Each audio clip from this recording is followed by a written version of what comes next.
Sí, gràcies. Com ja han comentat, 28 d'octubre del 2015 és la primera moció que vam presentar al nostre partit per proposar aquesta reforma del ROM. 7 anys fa que es va presentar i que es va aprovar.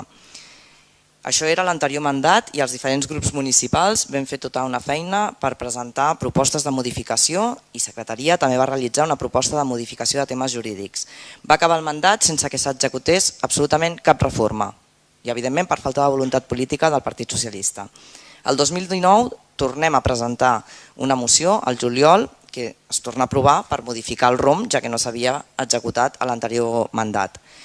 Es va recuperar l'informe de secretaria i els grups municipals, com que no érem exactament els mateixos que l'anterior legislatura, tornem a fer propostes de modificació que presentem a finals del 2020. S'al·lega i es responsabilitza la Covid-19 per no haver treballat en les modificacions, quan la culpa és evident que no és tan sols de la Covid, sinó de voluntat política. I evidentment que compartim la necessitat de reforma i adaptació del ROM. Precisament, com ja hem comentat, és el nostre grup qui va presentar les dues mocions i qui en reiterades ocasions ha reclamat que es treballés en aquesta proposta de modificació. I compartim les modificacions proposades per secretaria. Però hi ha hagut temps més que suficient per poder seure els diferents grups municipals per arribar a acords per modificar les parts no jurídiques i tècniques i més polítiques. Però ni en l'anterior ni en l'actual mandat l'equip de govern ha tingut cap voluntat d'arribar a consensos. Ara, a 6 mesos de les eleccions municipals, van empreses per aplicar unes modificacions que ja s'haguessin pogut aplicar fa anys, perquè són les mateixes que ja ens van presentar fa anys.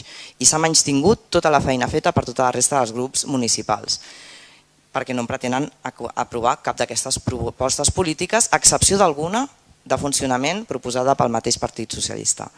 Necessitem un reglament orgànic municipal que faciliti més la participació ciutadana, com hem reclamat diversos grups municipals i també entitats de la ciutat.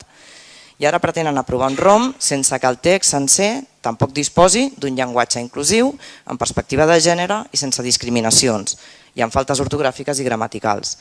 Vam traslladar que ja que s'aprovaria aquesta reforma, degut a la majoria absoluta que ostenta el PSC, que és qui proposa que vagi a ple, s'havia de garantir que el text definitiu fos correcte lingüísticament i no hi haguessin discriminacions de gènere. Però la resposta que se'ns ha donat és que no dona temps. No dona temps.